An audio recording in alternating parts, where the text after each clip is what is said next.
It is time for Party Scoopers, ladies and gentlemen, and you obviously know exactly what we're going to be touching on this morning. As you heard the song say, another one bites the dust. Craig Robinson representing the Republican side of our ballot here, and also Jeff Link representing the Democratic side of our ballot. We'll get to Jeff here in a second, but another one did bite the dust yesterday, and what some people are calling the Union Buster busted.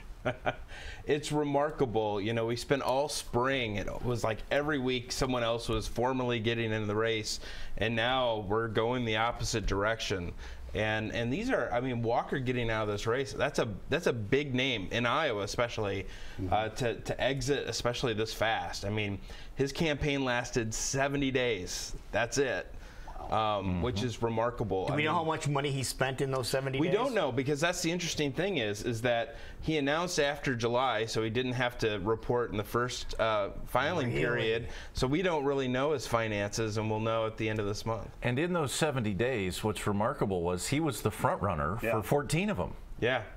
Well, and maybe a few more. This was the front runner in Iowa for the first half of the year. Right. And his campaign is one of, I think, missed opportunities and self-inflicted wounds, where, you know, he was the front runner, had a lot of energy, and wasn't ready to be a candidate yet.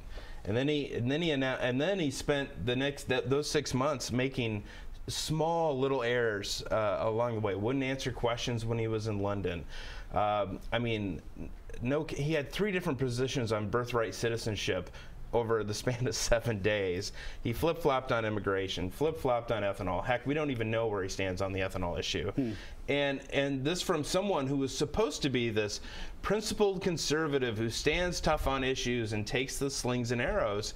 And he wasn't ready for a presidential campaign, it's clear. And a bunch of those flip-flops were actually driven by Trump, because Trump pushed him, I think, to a place where he didn't want to go, and then he felt like he had to sort of follow in Trump's path on birthright citizenship. Yeah, I think definitely on that one. I think some of the other ones were just not thought out positions. I mean, a campaign that I think, and the other thing we were talking before we came in too, I think these super PACs can be a distraction in a way, where it's easy for them to raise tons of money, and there's a lot of focus put onto these super PACs, which I think everyone believes is like the silver bullet, that it's going to solve everything that would ever ail you in a race.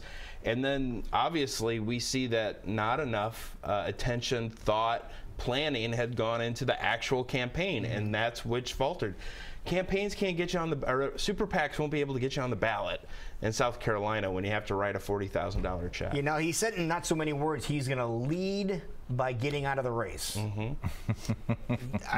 trying to wrap my head around that one. I'm trying to wrap my head around the entire press conference. I mean, this is someone who looked pretty pissed off last night. And, you know, obviously there was a little, you know, tweak at Donald Trump that they want to find and the thing is that while Trump has changed the dynamic of the race and drives what we talk about, Donald Trump's presence isn't the reason why Scott Walker's out of this race. He has to look in a mirror to understand why he's out today. I mean, there's a lot. It was under his control. He didn't handle it well. Well, here's the one thing, though. You know, that twisted political sentence that he spit out at that press conference is exactly why Donald Trump is doing well. Because Donald Trump doesn't twist political words like that. He just says it like it is.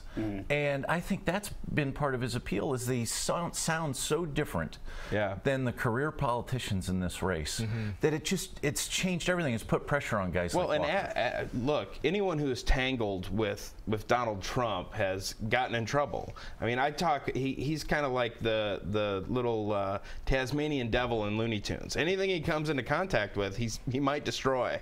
And so, but yet, candidate after candidate after candidate wants to tussle with this guy.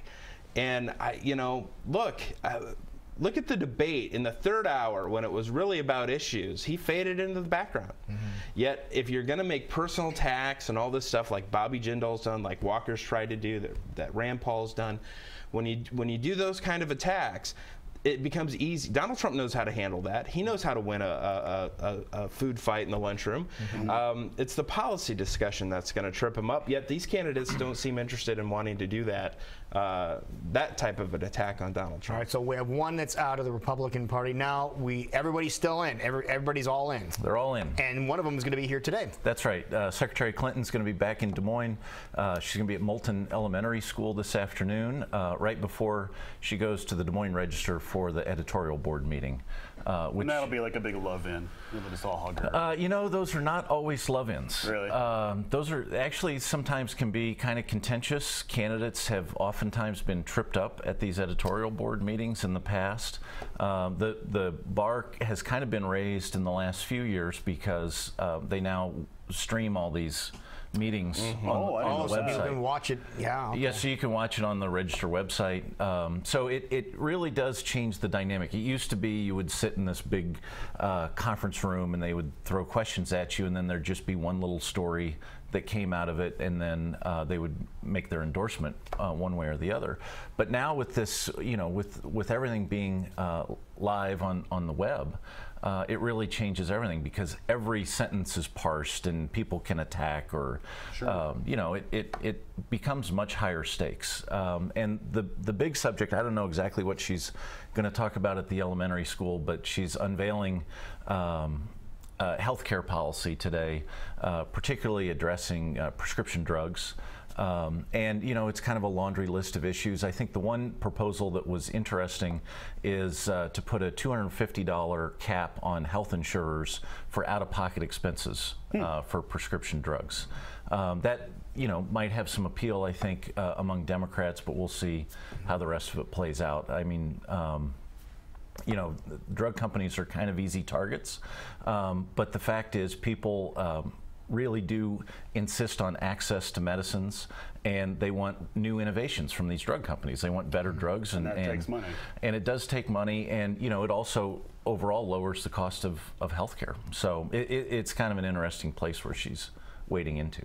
Okay, so she'll be the one visiting today. Now, anybody else in the wings, and who's going to be here this week on your side? Santorum's in the state today, still. Does he ever leave? Jeff, he has a place. He's down been the here road for I think this is the 5th day in a row he's been here.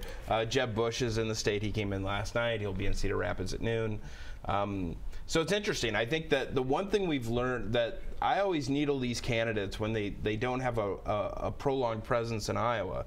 And I think sometimes people, well, what's it matter? Well, it matters when people start dropping out. You have to be able to be in a position to capitalize on this.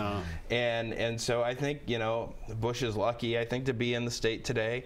And but this is going to help the candidates who are really trying to organize all 99 counties, because that's what Walker was attempting to do. And pulling him out of that, I think, is going to help some interesting candidates, not the ones that the national media are talking about, but the ones that I think are really committed to campaigning aggressively. Right, so we should be all over the national news today with both Clinton and Bush in the state. Yeah, I think so. The one question, Craig, I think we should make a prediction. Who's going to be the next to drop? Look, I've kind of been on the you know, stated that I think Rand Paul's time is short, and it's because of the Kentucky re-election decision he has to make. His family is all, I'll have a story about this week, his family's all coming up to Des Moines, not to campaign for him, but to testify in federal court. These are really bad things, and at some point I think he has to cut his losses and think about re-election, not a presidential campaign. Okay. There you go. Thank you.